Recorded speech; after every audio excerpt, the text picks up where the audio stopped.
Hello friends, आप सभी को मेरा प्यार भरा नमस्कार। आप सभी का एक एक केमिस्ट्री पॉइंट में मैं अमित यादव स्वागत करता हूं। तो प्यारे साथियों, हमारा जो लास्ट क्लास में यूनिट चल रहा था वो था लिक्विड स्टेट। तो लिक्विड स्टेट जो है BSc part first semester first जो है उसका यूनिट थर्ड है। और लिक्विड स्टेट जो है उसके जो सभी टॉपिक्स हैं उनको हमने डिटेल से डिस्कस किया है। तो जो प्यारे साथी एक एक केमिस्ट्री पॉइंट से पहली बार जुड़ रहे हैं उनसे मैं कहना चाहूंगा, इस चैनल की एक प्लेलिस्ट बनी हुई है, उस प्लेलिस्ट को आप विजिट करें और उस प्लेलिस्ट में BSc first semester chemistry classes लिखा हुआ है, उसमें आप जाएं तो वहां पे लिक्विड स्टेट जो चैप्टर है आपका, उसकी कंप्लीट जो वीडियोज हैं उसमें आपको मिल जाएंगी। लिक्विड स्टेट का एक भी टॉपिक ऐसा नहीं है जो हमने छोड़ा हो। तो लिक्विड स्टेट के सभी जो टॉपिक्स हैं वो हमने कवर कर लिए हैं। आप प्लेलिस्ट को विजिट करें और क्लास को ले वहां से। अब हम लिक्विड स्टेट जो है उसके एमसीक्यू क्वेश्चन से देखते हैं, क्योंकि लास्ट ईयर आरआरबीएमयू ने जो एग्जाम लिया था वो फर्स्ट सेमेस्टर का एमसीक्यू मल्टीपल चॉइस क्वेश्चंस के अकॉर्डिंग आपका एग्जाम हुआ था। इसलिए हम साथ ही साथ यहाँ पे थ्योरी के साथ में एमसीक्यू जो क्वेश्चंस हैं उनकी भी हम यहाँ पे अध्ययन करने वाले हैं। डिटेल से हम यहाँ डिस्कस करेंगे। क्लियर है? एमसीक्यू क्वेश्चंस जो हैं वो 2 या 3 क्लासों में हम कवर करेंगे। उसके बाद आपका जो है न्यू चैप्टर हम यहाँ से स्टार्ट करेंगे। तो क्लास को डिले ना करते हुए आज की क्लास हम स्टार्ट करते हैं प्यारे साथियों। देखिए, लिक्विड स्टेट एमसीक्यू। लिक्विड का मतलब होता है द्रव। लिक्विड का मतलब क्या होता है प्यारे साथियों? लिक्विड को हिंदी में हम कहते हैं द्रव और स्टेट को हिंदी में कहा जाता है अवस्था। तो लिक्विड स्टेट जो चैप्टर है उसको हमने डिटेल से डिस्कस किया है। आप इनकी क्लास आप ले सकते हैं, प्लेलिस्ट में जाइए आप। अब देखिए, इसमें हम क्वेश्चंस डिस्कस करते हैं। देखिएगा, फर्स्ट क्वेश्चन की मैं यहां पे बात करूं तो पहला क्वेश्चन यहां पे दिया हुआ है आपको प्यारे साथियों, वे अणु जिनके एक सिरे पर वे अणु जिनके एक सिरे पर आंशिक धनावेश, क्लियर है? वे अणु जिनके एक सिरे पर आंशिक धनावेश और दूसरे सिरे पर आंशिक ऋणात्मक आवेश होता है कहलाते हैं। ऑप्शन नंबर ए यहां पे आपको दिया हुआ है आयन जोड़ी, बी आपको दिया हुआ है आवेशित अणु, सी आपको दिया हुआ है द्विध्रुव अणु और डी आपको दिया हुआ है विद्युत अणु। ये क्वेश्चन आपको करवाया था इंग्लिश मीडियम में। यहां से आप देखेंगे, the molecule which have partial positive charge at one end and a partial negative charge at other end are called ion pairs, charge molecule, dipoles, electric molecule. तो इसका आंसर क्या होगा प्यारे साथियों? यहां से मैंने आपको बताया था कि ये कोई भी मॉलिक्यूल है, इसके 2 पोल होते हैं, क्लियर है? एक पोल पर जैसे नेगेटिव पॉजिटिव है और दूसरे पर क्या है? पॉजिटिव है। तो इसको हमने कहा था प्यारे साथियों डाइपोल। डाइपोल को हिंदी में कहा जाता है द्विध्रुव, क्लियर है? तो मॉलिक्यूल जो है उसके एक सिरे पर यदि धनावेश हो और दूसरे सिरे पर यदि ऋणावेश हो तो उसको डाइपोल द्विध्रुव कहा जाता है, क्लियर है? तो इसका करेक्ट आंसर जो होगा वो आपका ऑप्शन नंबर सी होगा, क्लियर है? यहां से डाइपोल। तो पहला क्वेश्चन यहां पे आपका कंप्लीट होता है। वे अणु जिनके एक सिरे पर आंशिक धनावेश और दूसरे पर ऋणावेश होता है उसको डाइपोल कहा जाता है, क्लियर है प्यारे साथियों? दूसरा देखिए, क्वेश्चन यहां दिया हुआ है कि द्रव के अणुओं के बीच तात्कालिक द्विध्रुव, द्रव की जो अणु हैं उनके बीच में तात्कालिक द्विध्रुव और प्रेरित द्विध्रुव आकर्षण के कारण होने वाला क्षणिक आकर्षण बल कहलाता है, क्लियर है? इंग्लिश मीडियम में यहां से आप देख सकते हैं, the momentary attraction between the molecule of a liquid catched by instantaneous dipole and induced dipole attraction are called. तो वांडरवाल जो फोर्स है ये हमने पढ़े थे प्यारे साथियों, और वांडरवाल जो फोर्स है उसका फोर्थ टाइप हमने पढ़ा था तात्कालिक द्विध्रुव, प्रेरित द्विध्रुव। प्यारे साथियों, तात्कालिक द्विध्रुव का मतलब मैंने आपको बताया था, अणु जो है वो कैसा होगा? अध्रुवीय प्रकृति का होगा, नॉन पोलर प्रवृत्ति का होगा। और प्रेरित द्विध्रुव का मतलब भी प्यारे साथियों, अणु जो होता है वो अध्रुवीय प्रकृति का होता है, नॉन पोलर प्रकृति का होता है, ठीक है?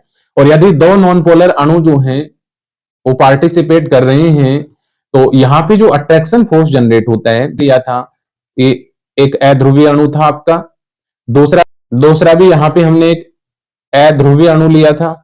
क्लियर है? इसमें चार्ज जो है positive negative positive negative positive और नेगेटिव, इसमें भी आपका चार्ज एक समान रूप से वितरित था। यहाँ पे positive negative positive negative positive. ये आपका कैसा अणु था? अध्रुवीय अणु था। यह भी आपका नॉन पोलर अणु था। क्लियर है? अब इन दोनों को हम पास में लेके आए थे, तो यहां से क्या हुआ था, आपका अट्रैक्शन यहां पे जनरेट हुआ था। ये जैसे नेगेटिव नेगेटिव नेगेटिव, नेगेटिव की तरफ यहाँ पे कौन से आयन होंगे? आपकी पॉजिटिव होंगे। ठीक है, positive positive positive negative negative negative positive positive positive. तो यहाँ पे एक फोर्स यहाँ जनरेट हुआ था, और उस फोर्स को हम प्यारे साथियों कहते हैं लंदन फोर्स। क्लियर है? तो इसका ऑप्शन नंबर जो डी होगा वो करेक्ट आंसर होगा, लंदन फोर्स कहा जाता है। क्लियर है? Option number D is correct answer. तो ये क्वेश्चन नंबर 2 था प्यारे साथियों आपका। द्रव के अणुओं के बीच तात्कालिक द्विध्रुव और प्रेरित द्विध्रुव आकर्षण के कारण होने वाले क्षणिक आकर्षण को क्या कहा जाता है? लंदन फोर्स कहा जाता है। क्योंकि दोनों अध्रुवीय जो अणु हैं आपस में पास में आते हैं, पास में आने पर इनके बिटवीन एक आकर्षण फोर्स जनरेट होता है। उस आकर्षण फोर्स को ही क्या कहा जाता है? लंदन फोर्स कहा जाता है। क्लियर है? थर्ड क्वेश्चन की तरफ हम मूवमेंट करते हैं। देखिएगा, थर्ड क्वेश्चन आपका यहाँ पे दिया हुआ है, और थर्ड क्वेश्चन में क्या दिया हुआ आपको कि जल के अणुओं का जुड़ाव किसके कारण होता है? जल के जो अणु हैं उनका जुड़ाव जो होता है वो किसके कारण होता है? तो इसका करेक्ट आंसर होगा प्यारे साथियों हाइड्रोजन बॉन्ड। हाइड्रोजन जो बॉन्डिंग होती है उसके कारण जल के अणुओं का जुड़ाव यहाँ पे पाया जाता है। प्यारे साथियों H2O, जल H2O हुआ, इसका मतलब यहां से HO और ये H हुआ। तो ऑक्सीजन जो है ये इलेक्ट्रोनेगेटिव तत्व है, इलेक्ट्रोनेगेटिव एलिमेंट है। क्लियर है? मोर इलेक्ट्रोनेगेटिव एलिमेंट है यहाँ पे ऑक्सीजन, इसलिए ये हाइड्रोजन बॉन्डिंग बना लेता है। हाइड्रोजन जो बॉन्ड है उसका ये फॉर्मेशन कर लेता है, और हाइड्रोजन बॉन्ड का फॉर्मेशन करने के कारण यहां से जल के जो अणु हैं उनमें परस्पर जुड़ाव पाया जाता है। तो वाटर जो मॉलिक्यूल हैं उनमें एसोसिएशन जुड़ाव का जो मुख्य कारण होता है प्यारे साथियों वो होता है हाइड्रोजन बॉन्डिंग। क्लियर है? यहां से इसका करेक्ट जो आंसर होगा प्यारे साथियों वो होगा option number C. Option number C इसका करेक्ट आंसर होगा। देखिएगा, नेक्स्ट क्वेश्चन की तरफ हम मूवमेंट करते हैं। क्वेश्चन नंबर यहाँ पे फोर्थ दिया हुआ आपको, द्रव क्रिस्टल में होता है। द्रव क्रिस्टल में कौन सा गुण पाया जाता है? अति शीतित द्रव के गुण,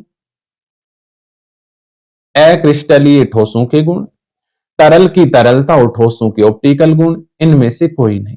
तो इसका करेक्ट जो आंसर होगा प्यारे साथियों वो होता है तरल की तरलता और ठोसों की ऑप्टिकल गुण। ये आपको ध्यान रखना है कि द्रव जो क्रिस्टल होता है इसमें ऑप्शन नंबर सी तरल की तरलता और ठोसों के जो ऑप्टिकल गुण हैं ये दोनों पाए जाते हैं। ऑप्शन नंबर इसका सी जो होगा ये करेक्ट आंसर होगा। द्रव क्रिस्टल में तरल की तरलता और ठोसों के ऑप्टिकल गुण पाए जाते हैं। क्लियर है यहां तक? नेक्स्ट क्वेश्चन की तरफ हम मूवमेंट करते हैं। देखिएगा, क्वेश्चन नंबर 5।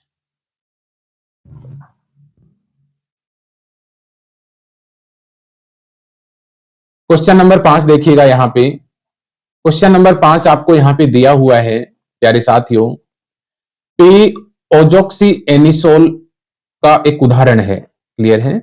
पी ओजोक्सी एनिसोल एक उदाहरण है। इसका उदाहरण है अर्धचालक का, अतिचालक का, द्रव क्रिस्टल का, इनमें से कोई नहीं। तो हम प्यारे साथियों यहाँ पे चैप्टर जो है वो लिक्विड स्टेट पढ़ रहे हैं, द्रव अवस्था। तो यहाँ पे पी ओजोक्सी एनिसोल जो है वो किसका उदाहरण है? द्रव क्रिस्टल का। ऑप्शन नंबर सी इसका जो है करेक्ट आंसर होगा। क्लियर है यहां तक? क्वेश्चन नंबर 6 की मैं बात करूं, क्वेश्चन नंबर 6 यहाँ पे दिया हुआ है कि हाइड्रोजन बंध की जो ताकत होती है वो सहसंयोजक बंधन के समान लगभग कितनी होती है? तो ये वाला जो क्वेश्चन है प्यारे साथियों, ये आपका जो चैप्टर है आयनिक सॉलिड, उसमें हाइड्रोजन बॉन्डिंग हम पढ़ेंगे। तो हाइड्रोजन बॉन्डिंग वाले चैप्टर में टॉपिक में यहाँ पे बताया गया है कि हाइड्रोजन जो बंध की ताकत होती है वो सहसंयोजक बंध के समान लगभग 1/10 होती है। सहसंयोजक जो बंध होता है उसकी ताकत 1/10 होती है, इसलिए हाइड्रोजन जो बॉन्डिंग है उसकी ताकत भी कितनी होती है? 1/10 होती है। तो इसका करेक्ट आंसर होगा option number C. English medium इधर से आप कर सकते हैं, ऑप्शन नंबर सी होगा। The strength of hydrogen bonding is about 1/10 as that of equivalent bond. Clear है, 1/10 इसका आंसर होगा। क्लियर है यहां तक, ये आप ध्यान रखेंगे, इसका जो आंसर होगा वो क्या होगा, 1/10। क्वेश्चन नंबर 6 हुआ। क्वेश्चन नंबर 7 की तरफ हम मूवमेंट करते हैं। क्वेश्चन नंबर देखिए 7 आपको दिया हुआ है, और क्वेश्चन नंबर 7 में आपको क्या दिया हुआ है कि खालिस्तान को एक दूसरे के करीब रखे गए अणुओं के संग्रह के रूप में माना जा सकता है और बीच के स्थानों के मध्य यादृच्छिक गति निष्पादित कर सकते हैं। कौन से ठोसों में, क्रिस्टलीय ठोस में, क्रिस्टलीय ठोस में, गैस में और द्रव में। तो प्यारे साथियों, मैंने जब आपको पढ़ाया था उस दौरान बताया था कि एक दूसरे के करीब रखे गए अणुओं के संग्रहों को हम क्रिस्टलीय ठोस कहते हैं। और क्रिस्टलीय जो ठोस होता है उसमें अणु जो होते हैं वो पास पास में होते हैं। अणु क्या होते हैं, पास पास में होते हैं। जैसे फॉर एग्जांपल NaCl होता है। NaCl प्यारे साथियों आयनों में विभक्त होगा Na+ और Cl-। तो यहां से NaCl जब आयनों में विभक्त होता है तो यहां से क्या होता है, Na+ किसके साथ, Cl-, Cl- किसके साथ, Na+, ये Cl-, Cl- Na+, ये आपका Cl- और ये आपका Na+। क्लियर है, यहां से आपका Na+, Cl-, Na+ और ये Cl-। इस प्रकार से आपस में कनेक्ट होते हैं। इसमें जो एक दूसरे के पास पास यहाँ पे अणु पाए जाते हैं, इनकी ज्यामिति जो होती है वो फिक्स्ड होती है। क्लियर है, इसीलिए इस प्रकार की जो ठोस हैं उनको हम क्रिस्टलाइन सॉलिड कहते हैं। तो इसका करेक्ट आंसर होगा बी। क्लियर है। क्वेश्चन नंबर 8 की तरफ हम मूवमेंट करते हैं। क्वेश्चन नंबर 8 यहाँ पे दिया हुआ है प्यारे साथियों, ध्रुवों में अंतराण्विक बलों को सामूहिक रूप से क्या कहा जाता है। क्लियर है, तो प्यारे साथियों अंतराण्विक बल हमने डिस्कस किए थे, और अंतराण्विक जो बल थे उसमें हमने कौन कौन से अंतराण्विक बल पढ़े थे, आयन द्विध्रुव, द्विध्रुव द्विध्रुव, प्रेरित द्विध्रुव। प्रेरित द्विध्रुव दो प्रकार से पढ़े थे, आयन प्रेरित द्विध्रुव और द्विध्रुव प्रेरित द्विध्रुव। लास्ट में हमने पढ़ा था तात्कालिक द्विध्रुव प्रेरित द्विध्रुवाकर्षण बल। जिन्होंने इनकी क्लास नहीं ली है, इंपॉर्टेंट टॉपिक है, आप प्लेलिस्ट को विजिट करें और लिक्विड स्टेट की कंप्लीट क्लास आप देखें। क्लियर है, तो ध्रुवों में अंतराण्विक जो बल पाए जाते हैं प्यारे साथियों उनको सामूहिक रूप से मैंने आपको कहा था वांडरवाल बल कहा जाता है। तो वांडरवाल जो बल है उनके प्रकार ये आपके थे, इसीलिए उनको सामूहिक रूप से जो है वो कौन सा फोर्स कहा जाता है, वांडरवाल फोर्स कहा जाता है। तो यहां से आप ध्यान रखेंगे, इसका करेक्ट आंसर जो होगा वो क्या होगा, वांडरवाल फोर्स होगा। तो ध्रुवों में अंतराण्विक जो बल पाए जाते हैं उनको सामूहिक रूप से प्यारे साथियों क्या कहा जाता है, वांडरवाल बल कहा जाता है। क्लियर है। नेक्स्ट क्वेश्चन की तरफ हम मूवमेंट करते हैं। क्वेश्चन नंबर 9 देखिएगा, क्वेश्चन नंबर 9 यहाँ पे आपको दिया हुआ है, और क्वेश्चन नंबर 9 में यहाँ पे क्या दिया हुआ है आपको कि लंदन जो बल है वो कौन से अणुओं में मौजूद होते हैं। क्लियर है, लंदन डिस्प्रेशन जो फोर्स होता है वो कौन से मॉलिक्यूल में एग्जिट करता है, मतलब कौन से अणुओं में पाया जाता है। तो प्यारे साथियों अभी हमने लास्ट क्वेश्चन को डिस्कस किया, और लास्ट क्वेश्चन में मैंने आपको बताया कि लंदन जो फोर्स होता है उसमें दोनों जो मॉलिक्यूल पार्टिसिपेट करते हैं वो नॉन पोलर करते हैं। क्लियर है, दोनों जो पार्टिकल यहाँ पे भाग लेते हैं वो कौन से पार्टिकल भाग लेते हैं, अध्रुवीय। तो तात्कालिक द्विध्रुव होता है आपका तात्कालिक द्विध्रुव, और दूसरा होता है आपका प्रेरित द्विध्रुव। एक होता है आपका तात्कालिक द्विध्रुव और एक होता है प्रेरित द्विध्रुव। तो चाहे आपका तात्कालिक द्विध्रुव हो चाहे प्रेरित द्विध्रुव हो, तात्कालिक जो द्विध्रुव होता है यह भी एक अध्रुवीय अणु होता है, और प्रेरित द्विध्रुव भी एक ऐसा अणु होता है, अध्रुवीय अणु होता है। दोनों में परस्पर अन्योन्य क्रिया यहाँ पे होती है, आपस में विपरीत आवेशित जो आयन है वो अट्रैक्ट करते हैं और एक आकर्षण बल यहाँ जनरेट करते हैं। उस आकर्षण बल को लंदन बल कहा जाता है। तो लंदन जो फोर्स है वो प्यारे साथियों अध्रुवीय अणुओं में पाया जाता है, आपका जो नॉन पोलर होता है उसमें पाया जाता है। क्लियर है, तो इसका करेक्ट आंसर जो होगा वो डी ऑप्शन होगा। डी यहाँ पे इसका करेक्ट आंसर होगा। अध्रुवीय जो अणु होते हैं उनमें लंदन फोर्स प्रेजेंट होता है।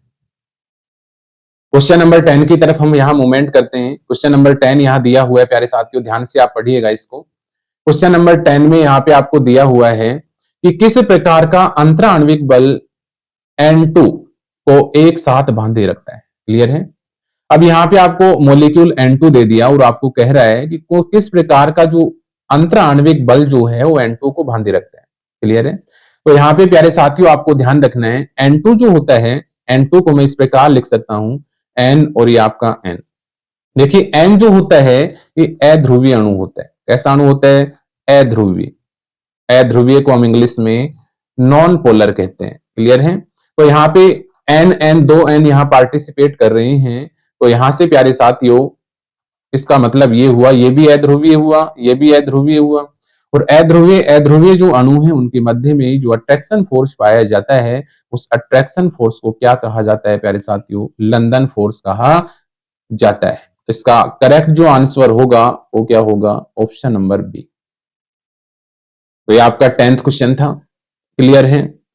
इसके बाद में देखिएगा आप यहां से नेक्स्ट क्वेश्चन की तरफ हम मूवमेंट करते हैं। क्वेश्चन नंबर 11 देखिएगा। क्वेश्चन नंबर 11 यहां पे क्या दिया हुआ है आपको?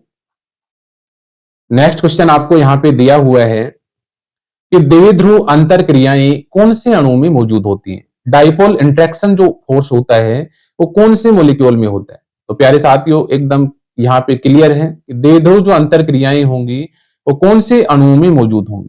तो आप यहां से इसको बता सकते हैं कि द्विध्रुव जो अंतर क्रियाएं होंगी वो कौन से अणु में होंगी? ध्रुवीय अणु में होंगी। कैसे अणु में होंगी? ध्रुवीय जो अणु होते हैं उनमें ये पाई जाती है। क्लियर है? तो पोलर, इसका करेक्ट जो आंसर होगा वो होगा बी। और द्विध्रुव का मतलब ये हुआ प्यारे साथियों उसमें दो ध्रुव होंगे, एक पोल पर पॉजिटिव होगा और एक पर नेगेटिव होगा, जिसको हम क्या कहते हैं? डाइपोल कहते हैं। तो द्विध्रुव जो है वो कौन से अणु में मौजूद होती हैं? ध्रुवीय अणु में पाई जाती हैं। क्वेश्चन नंबर 12 की मैं बात करूं यहां पे, तो ये दिया हुआ है किस प्रतिक्रिया में केवल वे यौगिक जो शामिल हैं जो हाइड्रोजन बंध प्रदर्शित कर सकते हैं। तो यहाँ पे आप सभी को पता है प्यारे साथियों, हाइड्रोजन जो बंध है वो कौन प्रदर्शित करता है? FON।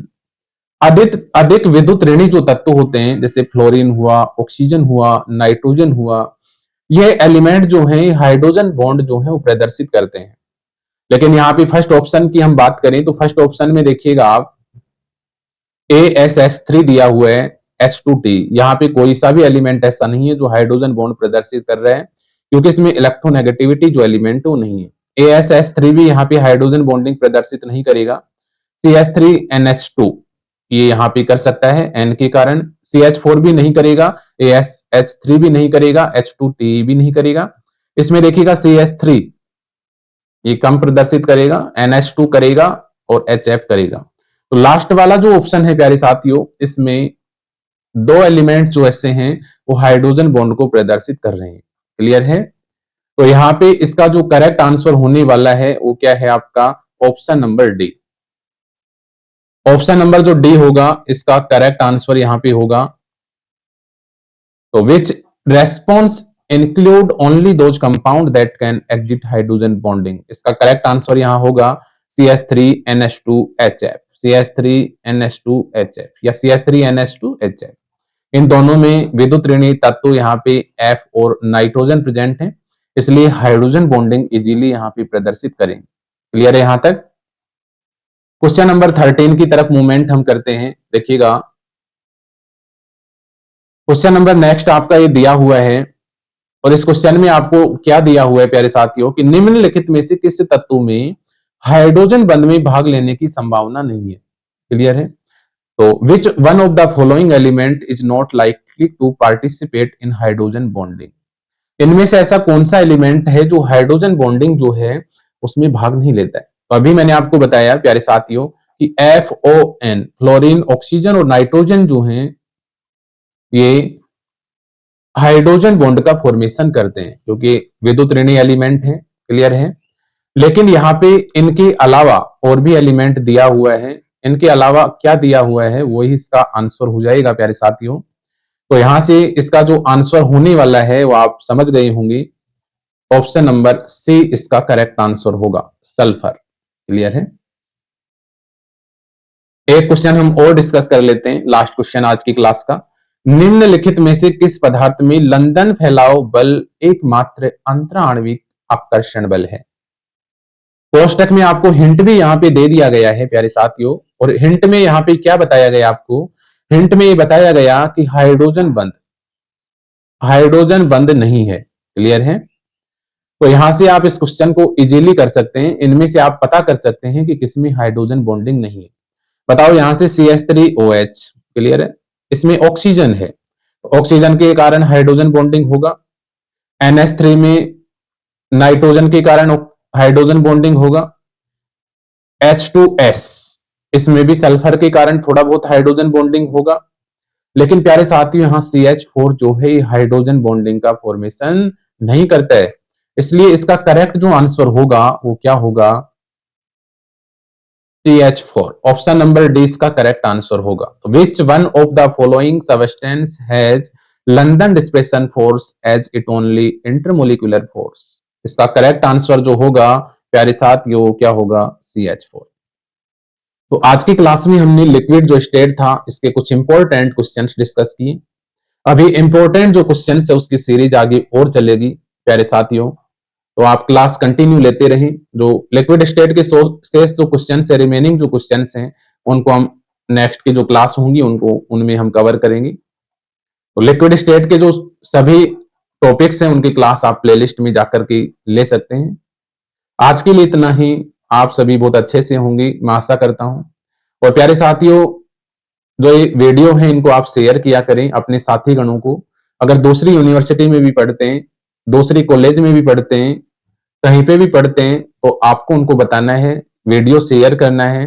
वीडियो पे आप कमेंट जरूर किया करें, लाइक करें, और जो प्यारे साथी एक केमिस्ट्री पॉइंट पर पहली बार विजिट कर रहे हैं वो चैनल को सब्सक्राइब करें, बेल आइकन को प्रेस कर लें, जिससे इसी प्रकार की वीडियो जो आपको प्राप्त होती रहें। आप सभी का दिन अच्छा हो, इन्हीं कामनाओं के साथ आज के लिए मैं आपसे अलविदा लेता हूं। Thanks all of you, have a nice day.